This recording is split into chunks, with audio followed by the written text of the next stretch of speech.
Okay, we'll get started with infrastructure. We'll call this meeting to order. Districts 1 and 2 are present, so we do have a quorum. Notice the meeting was properly posted on September 19th, 2025. Item number 1 is their approval of minutes from September the 8th. I would move so, but I would note that District 1 is not here. Okay.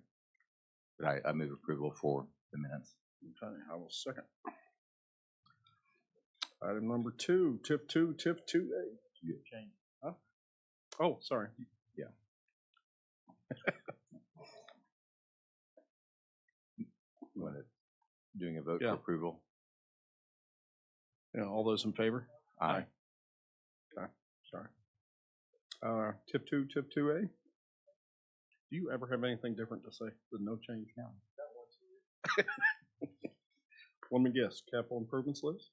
Right. Okay. Okay. Item number 4. Hannah, preparations, 2nd floor Juvenile Justice Center to create new courtrooms. There we go. Good morning. Good morning. So one thing that we have realized, we've been meeting monthly on courtroom renovations, trying to get those going. They're in the design stage now. One thing that I realized was that all of those offices where these are going to, which is a good section of the 2nd floor in the JJC, it is plumb full of furniture. These are just 4 pictures that I've given you guys. But there are approximately 20 offices that are crammed full of filing cabinets and old office chairs and furniture. It's just become a graveyard of stuff. When my staff had to move from 2 to 4, that was a space that DHS had left. DHS had a lot of furniture that was nicer than ours at the time. And so when we moved up, we left our furniture there. And all of that furniture has been like kind of disseminated through the building to county employees that could use it or if it was better than theirs. So that's now become just the graveyard of broken things. I know you guys already have a graveyard of your own down here. So I sent an email last week, maybe 2 weeks ago, saying, hey, I just want to confirm the removal of this is part of demolition, right? Like, cause it's all been here the whole time when we did the quotes. And I was told, no, it's not part of demolition. So that's going to have to be removed before they start construction in February. And I have a 4-man maintenance crew. It will take them from now to February if I have to do all of that, not to mention the roll-off dumpster fees and all that I'm not budgeted for. So I just kind of wanted to come and get some guidance on that. If you guys had any preference, to my knowledge, none of it's on inventory. If it was, it's been removed.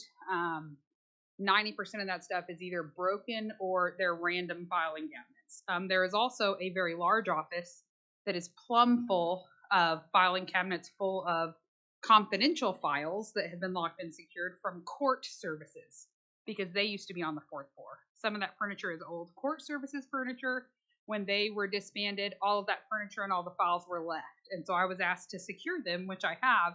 But now we're at the point where they're going to build courtrooms in there in the next 6 months. And I have approximately 20 filing cabinets that are full of confidential files that need to go somewhere. So I'm here seeking your guidance on what you would like me to do with all of those things. And all of this furniture is broken down, inoperable? I would say most of it. Now, the filing cabinets, I'm sure, are fine. But literally, I mean, they're old, heavy wooden tables, desks that would not have survived the move to the fourth floor. I'd say 80 to 90% of it is no longer offerable furniture. Suggestions, Keith? Well, I have a possible solution. We're all ears. That's right. Junk the furniture, number one. Number two, by the time we're ready to move forward and she needs to move those filing cabinets that have things that need to be kept, we should be ready to go for storage out on Northeast 23rd Street property. Right now, we've got about 11,000 square feet cleared out. I check daily on the progress. The demolition's going along well. We should have shelving in there to rack the district attorney's records within the next 3 weeks. So that would be a good use for that space and a place where your files would be secure. Keith, would that be temporary or would it be permanent for the court clerks? That's up to you. And what is your suggested timeline? The second floor, we had a meeting last Friday discussing how to move forward with the court clerk, with the architect, the stakeholders, the judiciary for sure. We talked about using the proposed waiting area on the second floor for a temporary space for the court clerk. I would guess we'd need to move maybe in the next month. If we could do something by the end of October, we'd be in good shape there. What's an estimated cost on roll-off dumpsters for the furniture? Those things run about $500 a piece. And if any furniture or whatever you're disposing of can be carefully stacked, packed, that's the best way. Around here, routinely, I'll have to reorganize the way things are put in dumpsters. So Picked up as needed or weekly or what for the dumpsters? Because you're talking many loads. either way, we can schedule that. For example, out at 23rd Street now, we have 2 dumpsters in place. In the event one can't be emptied timely, the other is available, so work doesn't stop. And we could do the same kind of a thing if we could find a place to locate the dumpsters. So all the items have been removed from inventory, correct? Yeah. Okay, and they're all, yeah, and they're all possession of the county? Yes. Okay. Now, a lot of it was DHS furniture that they left and gave to us, but sure. Okay. But yeah, I don't know why you wouldn't just put a roll off out there and just stack it right there and let it be taken away. Would move it someplace else to dispose of. I mean, it makes the most sense to me. Okay. Yeah. I can tell you off the jump, I won't be able to have it done in the time frame they need me to with 4 people. I literally have 4 maintenance guys and they have to keep my detention center and the rest of the building running. So, I can do my very best. I don't know that I'll be able to make that time frame. We've got a crew that'll make that time frame. Okay. If you want to move that quickly. All right. Do you need any other action from us then? No, that sounds great. Well, the court services files, any direction on where you would like those to go? Or they should stay until the Yeah, I think space it'd be opens smart up? to check with court services and see. I'm sure they have some thoughts about. Is there anyone in here from court services? Oh, okay, I'd say let's check for those and get back with you as well. Do we still have a court services? I'm talking Oh about no, I'm like sorry. I'm sorry. Yes. grand sold files. Yeah. How long do we have to keep those files? Well, so the court services items that you're talking about, are those dysfunctional as well? They're broken down and No, everything? they're filing cabinets full of confidential Oh, information. full. Okay, I'm sorry. There's probably Justin, 25 of Any those. idea from the retention stuff, how long we have to keep those?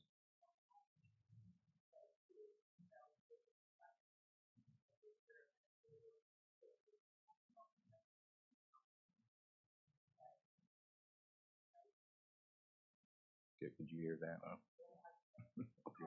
Can you hear? I can't Charles hear. can't hear you. Yeah, yeah. I barely got it. So I have a meeting with Iron Mountain today at 2:00 to review the retention schedule that we will be presenting to each one of the chief deputies in order to approve at the policy and governance meeting that's coming up here in the next couple weeks. And so we'll be able to provide you that guidance, and you'll be able to approve it and move forward in regards to what is decided. Okay, but I'd say until we Couple weeks. have that in a couple of weeks, start with the furniture and we'll move the files later. Okay, Thank you. all right.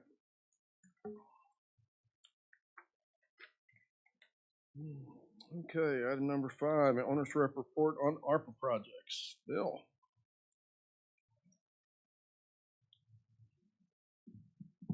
Good morning.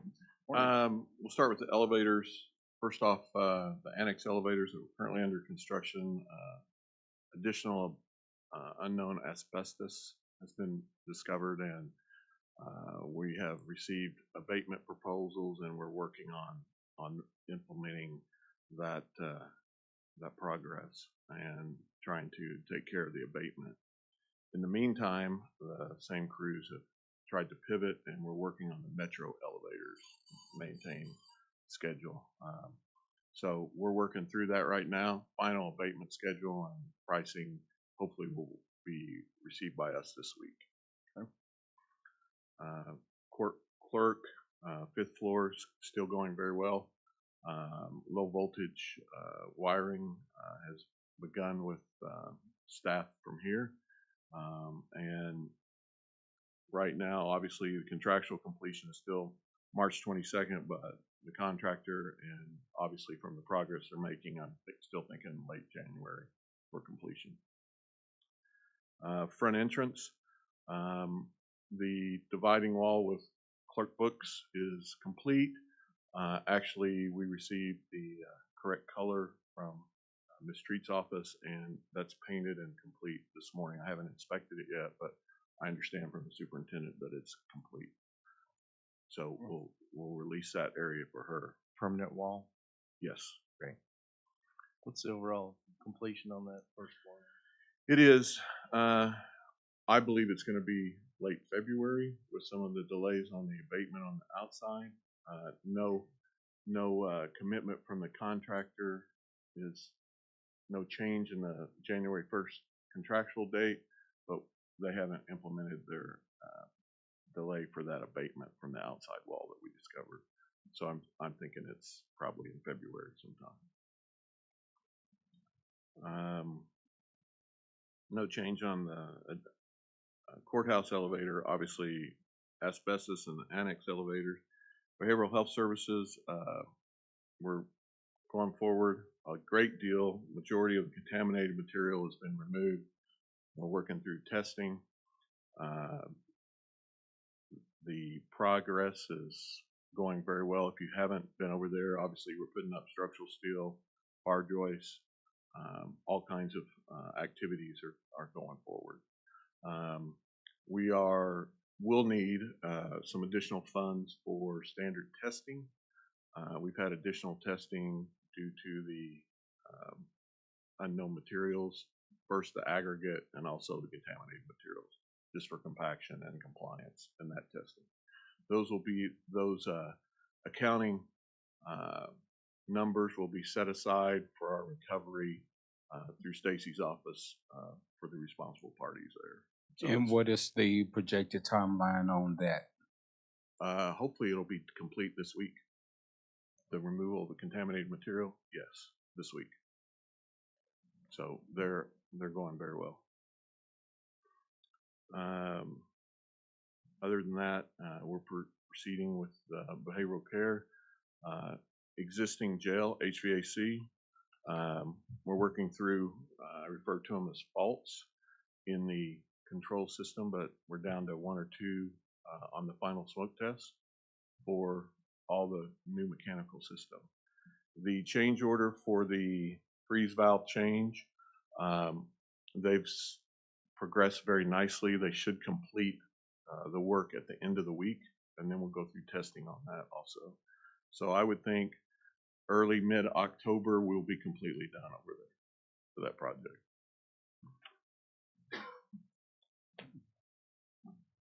Any questions? Oh, all right. Thanks, Bill. Move to receive report. Second. All those in favor? Aye. Aye.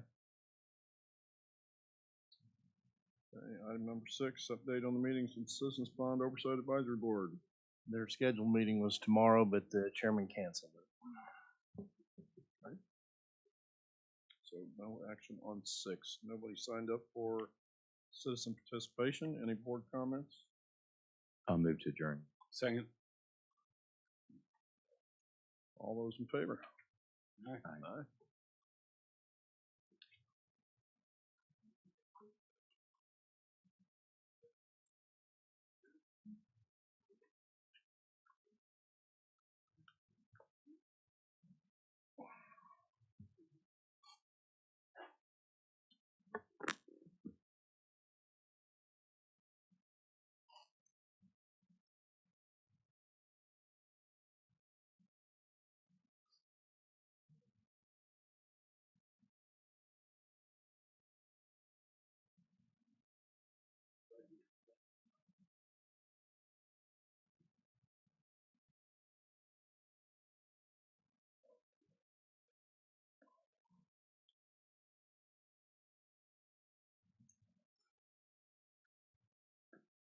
Okay.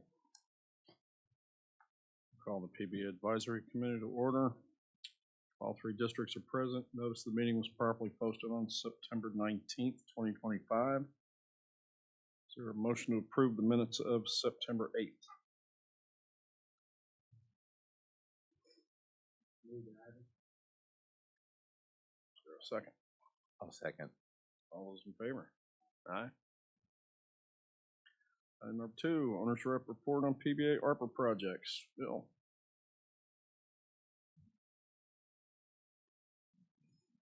Good morning again. Emergency ops, 37th Street work is 99% complete, appears to us, and I know they're waiting for final inspections and review by the city, but it looks very good, and I thank you for your help on that. I think some of the photographs you'll see. The rest of the project's going very well. Emergency management portion may extend slightly past 12/31 because we're doing all the low voltage. We have raised floors, and so that may extend past. We're working through that schedule right now with ABL and Lingo. I'm sorry, which schedule are you talking about? To us, we really have 2 portions. We have the sheriff's office that should be done on 12/31. Okay. We have the emergency management. We have the new ABL low voltage contract. It doesn't make sense to finish that up without all the low voltage in, and so it may extend past that a little bit. So I'm just making you aware of it. We haven't got the final schedule yet. Thank you. No changes on the elevator except for Metro 1 and 2. Obviously, with the pivot off the annex, those elevators hopefully will finish way ahead of their current contractual schedules. ICB remodel, we have received the horizontal and vertical impacts which exceed the original design. We had 1 to 3. We're out 4 to 5 in a lot of areas, horizontally and vertically. We've worked with the architect and engineer of record for the remediation at some of the columns. I believe you've seen those photographs previously, encompassing everything from the redesign of the structure and the completion of remediation to the existing structure and the frames. The building's going to look exactly the same. It's just that instead of maybe distances between vertical elements, instead of being exactly 20 feet, they may be 20 foot 4 inches and then 19.8. But obviously that makes a difference in the engineering and the production of this glass. So we're working through that right now. There will be some cost impacts, and we'll, hopefully by the next meeting we'll have those in hand to you. Okay. Other than that, it's going very well. The ARPA portion is on track to finish well ahead of schedule. Well ahead of November 10th. Okay. Question? Nope. All right, Thank you. I'll move to receive report. Second. All those in favor? Aye. Aye. All right, again, no participation. Any board comments, new business? Number 3. Number 3? Oh, sorry, missed number 3. Investors Capitol Building, interior, exterior, any change? No change. Okay. Again, no board comments, no new business. I'll move to adjourn. Second. All those in favor? Aye. Aye.